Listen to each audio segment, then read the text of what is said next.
It's the final day of 2021, and today on the podcast, we're doing a Locked On Boston Bruins year in review, as well as previewing Boston's first game of 2022, which is finally scheduled for Saturday, January 1st against the Buffalo Sabres after a more than 2-week break due to COVID-19.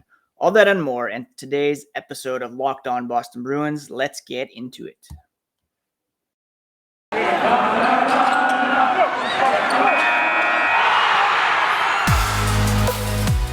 You're Locked On Bruins, your daily podcast on the Boston Bruins. Part of the Locked On Podcast Network, your team every day.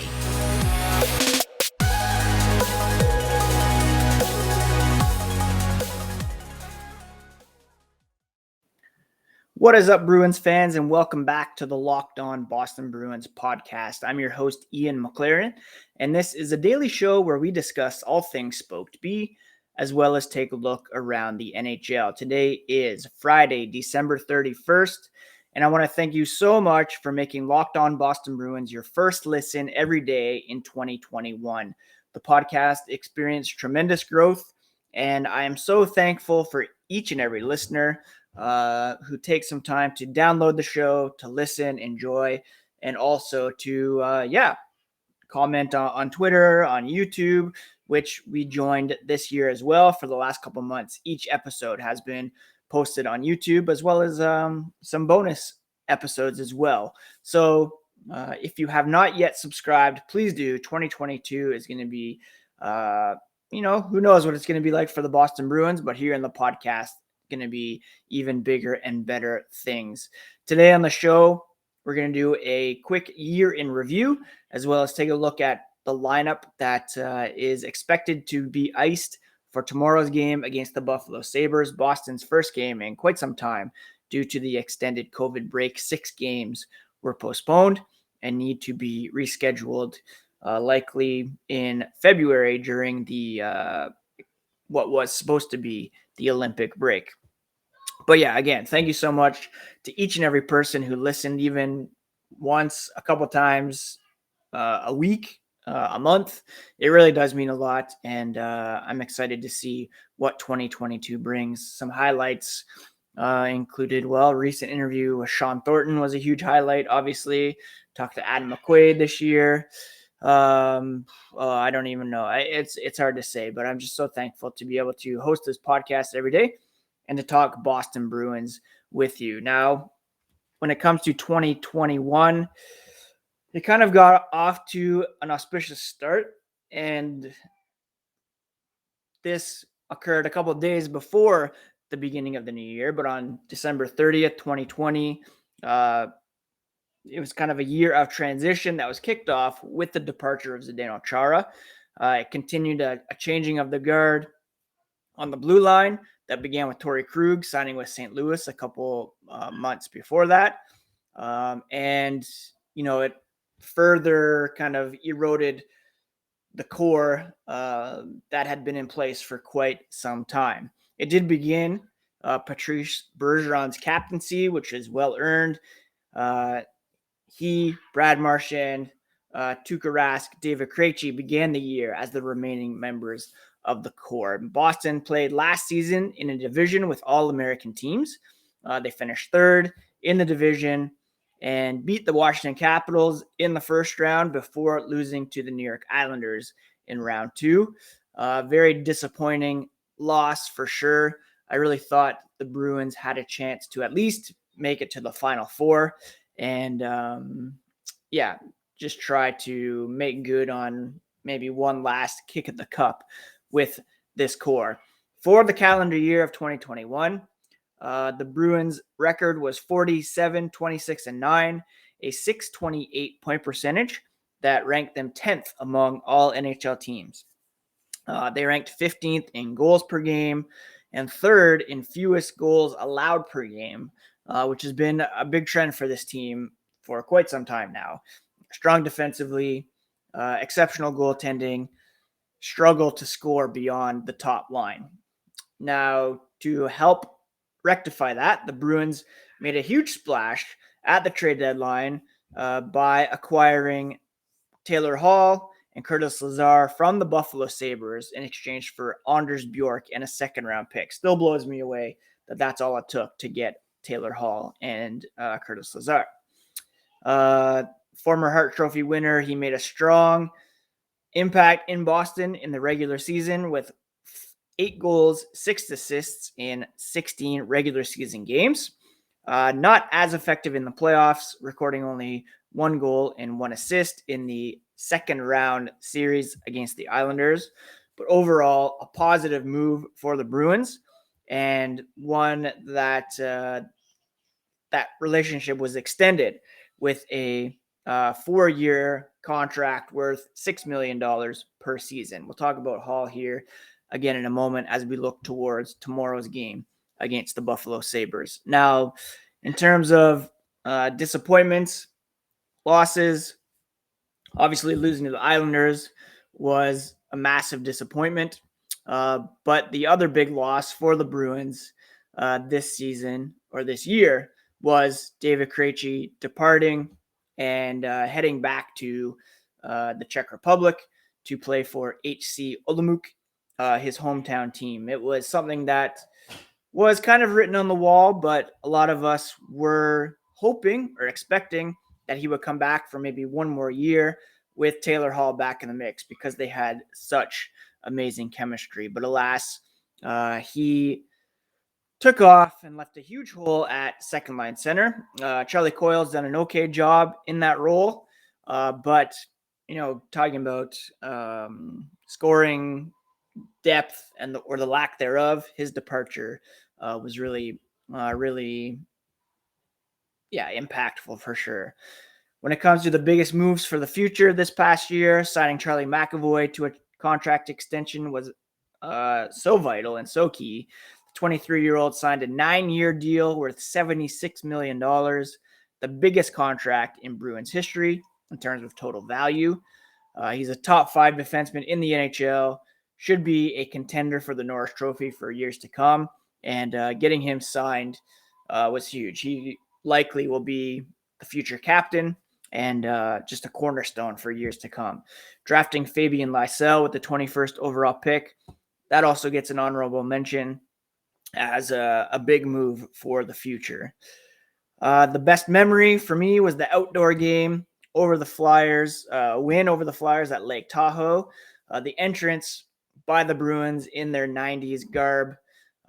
It was kind of the rare instance where everybody on social media, everybody around the league kind of applauded the Bruins. A rare, universally likable moment for the Boston Bruins, which was really cool to see. And the game itself delayed. There were some injuries for the Bruins, but they pulled out the win, and it was a really cool scene for sure. Charlie McAvoy's goal, the setting for that was just unbelievable. Other key storylines this season, obviously COVID-19 wreaking havoc around the NHL and with the Bruins here over the last couple weeks. There's the trade requests made by Jake DeBrusk and Zach Senyshyn, and the likely return of Tuukka Rask. He continues to practice with the Boston Bruins. A report yesterday that the structure of a deal is in place, and we might see him back in black and gold here in a matter of weeks, perhaps first with the Providence Bruins and then back with the Boston Bruins. So that's kind of a quick look back at the 2021 that was. Disappointing results-wise, a lot of turnover for sure. The additions of Foligno, Hala, and Nosek, as well as Forbort, Riley, Ullmark. Just so much turnover, and the Bruins only played 26 games of the first portion of this season, and we're going to have to play a lot of games in a short amount of time, and hopefully they can find some chemistry and go on a bit of a run here as we look towards 2022. Before we get into the outlook for 2022 and the first game to be played, quick word about Primal Origin oils. If you or someone you care about has a beard, it needs to get primal. Maybe you're the person who's never considered the benefits of treating your beard with product. Well, Primal Origin will stop the itch and make your beard look healthy and groomed. The products are free from harmful synthetic ingredients and have a low impact on the planet. Primal Origin Oils makes bombs. Oils, of course, whipped butter that are renowned as the best feel and beard products available. They're all fair trade certified and handcrafted in the USA. I received some whipped butter and, I tried to grow up my beard and then shave it kind of once a month. The whipped butter really helps to keep it not itchy in the meantime. Every company claims to have the best, but Primal Origin Oils challenge you to compare their ingredients and feel with anyone else.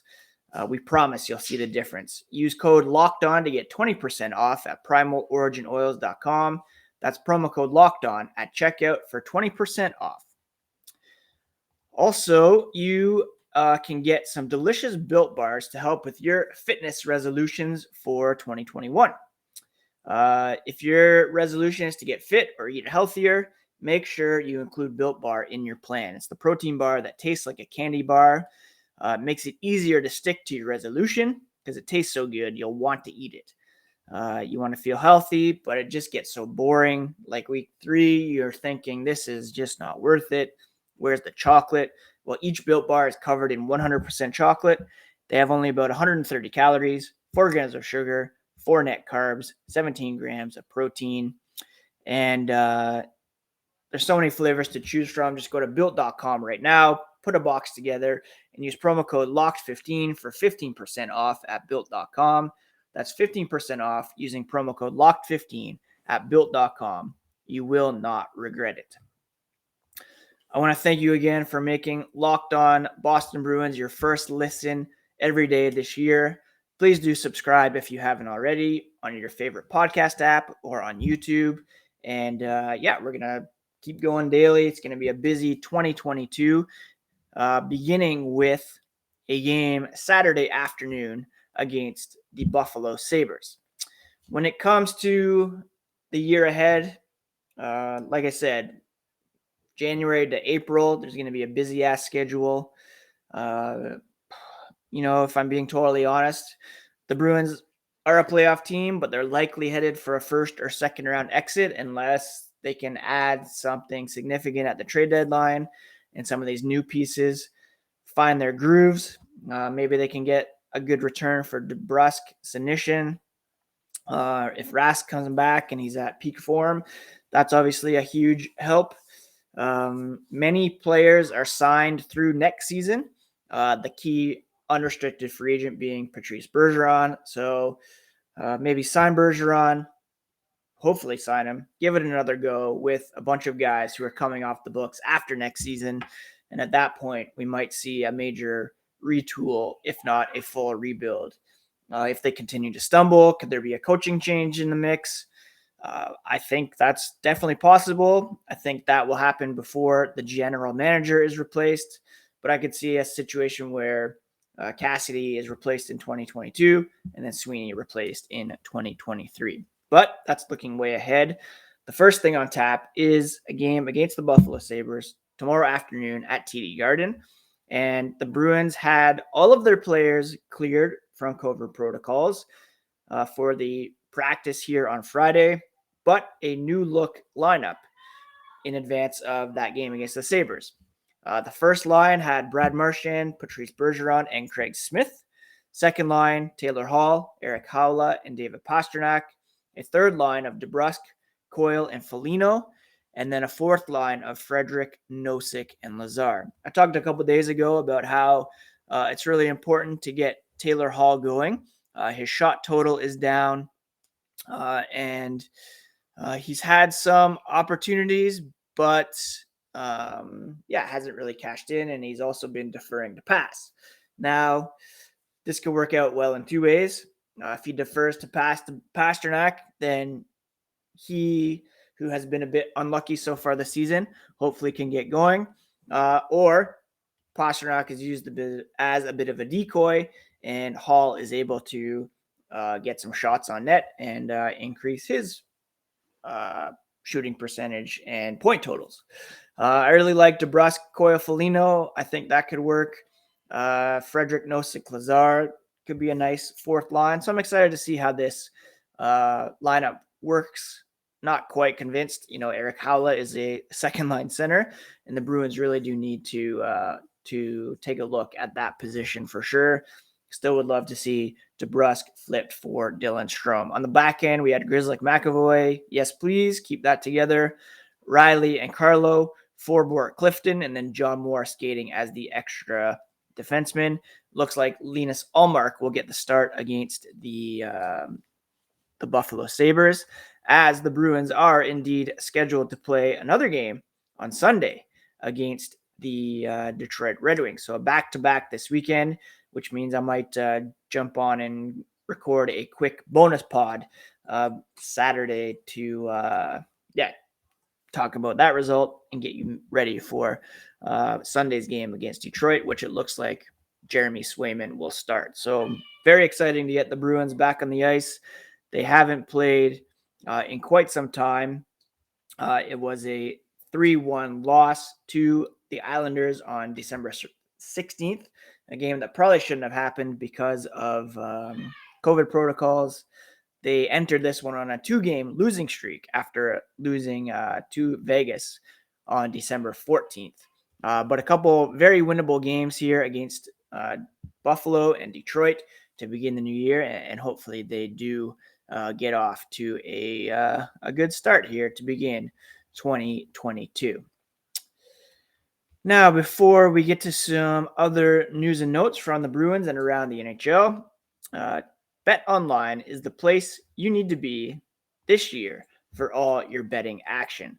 Football is marching towards the playoffs, college bowl season, hockey, basketball in full effect.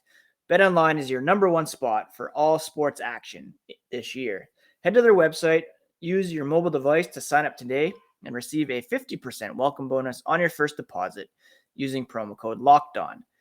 BetOnline is the fastest and easiest way to bet on all your favorite sports. Don't wait to take advantage of all the amazing offers they have going on.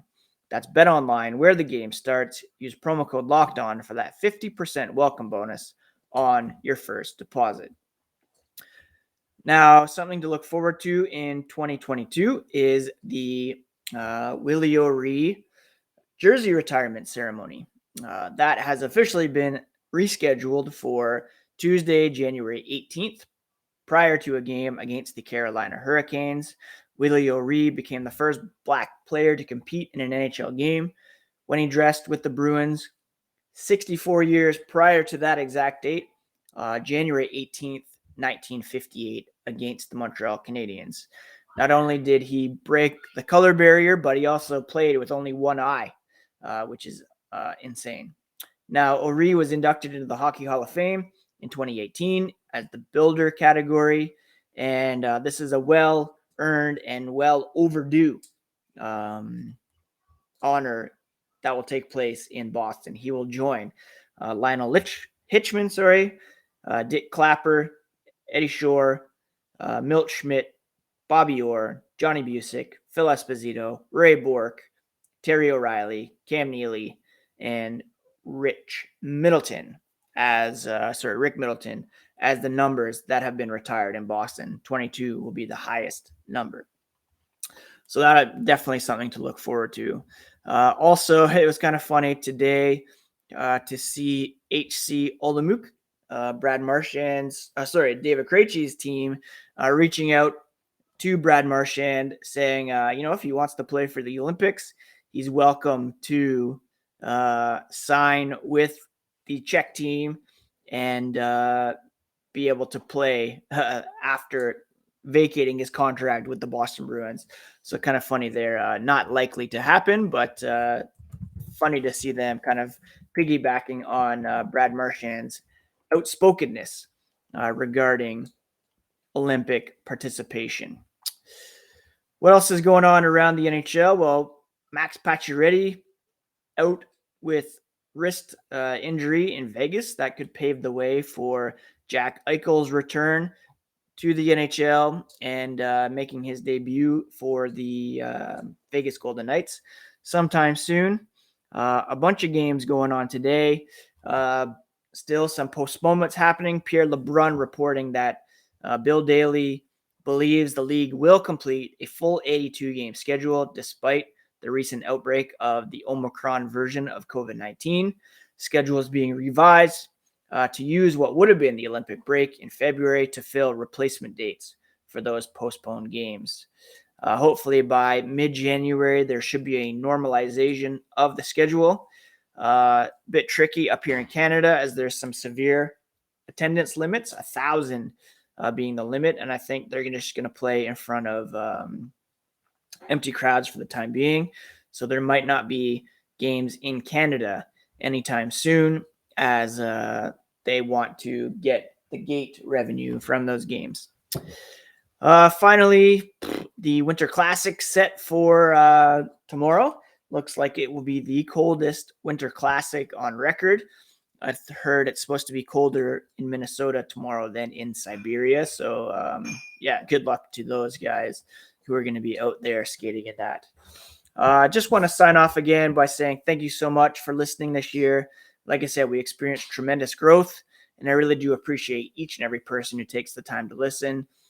Fun to look back at 2021, up and down year for the Boston Bruins, but I'm excited for what's to come. Again, I've been a bit glass half full about this team in recent weeks. I still think that we don't have much of a sample size to go on. Still 56 games ahead for this team, and hopefully they can get off to an encouraging start with some wins over Buffalo and Detroit this weekend. I hope you all have a great New Year's Eve. Not really many plans for us up here. Just getting some takeout and celebrating early with the boys. And then, hoping to watch some Cobra Kai today, season 4. Very excited about that. Only got 3 episodes left of my Leftovers rewatch as well. And that remains a top 3 show for me. So again, thank you so much, friends, for your support this year. Excited about 2022.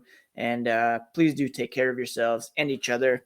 Still pretty rough out there, but we can get through this. And just got to stay together and just be kind to one another is basically how we can get through it. Take care, friends. And we'll talk to you again on Monday for sure, but possibly over the weekend as well with a little bonus episode. So that's it.